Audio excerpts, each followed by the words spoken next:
So, Syma, why did you become a trainer? Wow. Approximately 15 years ago, I was given the opportunities and I absolutely enjoy what I do. I meet new people on a daily basis. I empower individuals and it's giving something back to the community, isn't it? Empowering them to actually deliver quality training to make a difference within their employer premises. Absolutely too. I became a trainer about 13 years ago. I had previous instructional experiences from my last career. Wanted to carry that on, wanted to carry on the teaching, trying to empower people, share my skills and knowledge, and hopefully help them become better trainers. So, Kev, what is the biggest lesson you've learned during your training career? And I think one of the biggest lessons I've learned is to be fully prepared and have the right level of resource to support your training delivery. I'll give you a quick example. Many years ago, my projector failed me half an hour into a training session.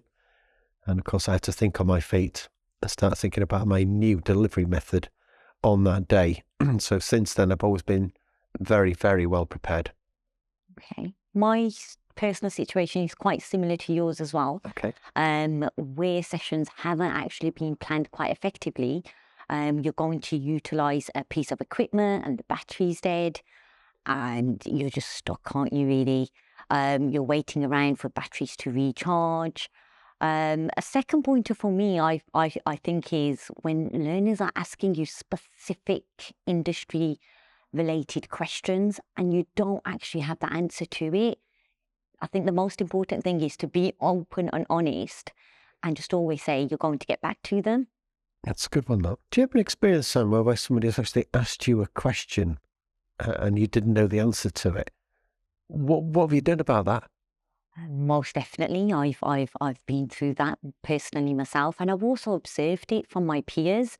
So personal experience, I was open and I was honest, and I feel that I got a lot more respect from the group. They were aware of where I actually stood at the time, and they were expecting me to come back to them, which I did. However, with my peers, I've seen people ignore that question or I've seen inaccurate answers being provided. And I think that's a little bit of bad practice, really. If you're being open and honest, your learners will appreciate that. Yeah. How about yourself? What type of experience? I've had a few occasions where people have asked me questions that I don't know the answer to. What I tend to do first is reuse the question and take it back to the audience, just to see if there's any knowledge and skill amongst the group that they would like to share with me first. If I don't know the answer, I will always get back to them by the end of that delivery. So, Kev, what is the biggest piece of advice you'd give to someone starting their career in training? So one of the things I would get you to think about initially is focus on the one thing that you're really passionate about. And I think that passion will come through in your first deliveries.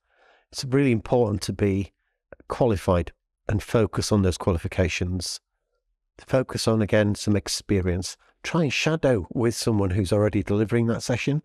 And I think that might add to your confidence levels. I think overall it's about remaining current, focus and up to date with what you're doing. So what about you, Syma? Have you had any of those experiences?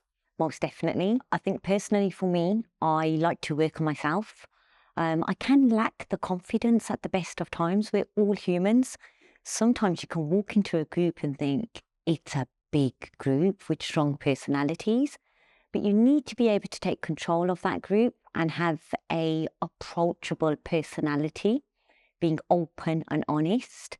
Sort of coach yourself to have that self-esteem, the confidence to deliver the training at high quality. So tell me one thing, Syma. How have you found working for Caring for Care? Wow, I felt so welcomed. I feel really supported. I know I can pick up that phone and there's someone on the other line who's there to help Agreed. me. Yep.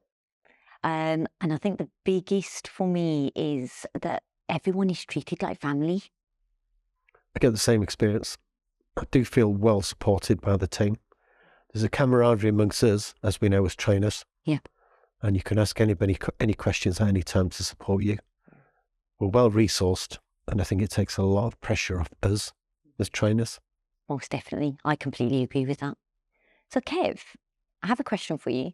Do you ever feel lonely being a trainer out on the field? The experience of being out there on your own as a trainer can be challenging. But having said that, we're well supported. We've got the office staff at the end of a phone to answer any questions, support us with any problems that we might have, make sure that we've got the right resource, that we know exactly where we need to be, at what time, and how we're going to support that delivery. So I don't think I'm that lonely because I know I'm fully supported. What about you? That's actually quite nice to hear. I completely agree with you, Kev. What experience have you had? What's impacted you? Well, I was employed on a full-time basis, Okay. working sort of 40 hours a week until I took this position up and become self-employed with Caring for Care. I actually feel quite free, being out in the field, meeting so many new people. And something you said earlier, I do agree with. When we're out, we're training, even whilst we're away from home, Caring for Care staff are exceptionally supportive. So you might not hear from them via telephone call, but you surely will get an email to just check in with you. Or at least there's somebody at the end of the phone for you, because sometimes problems arise quite late in the day, and we've got to have an answer for that. Yes. But I like you thinking on it. Yeah. Yeah.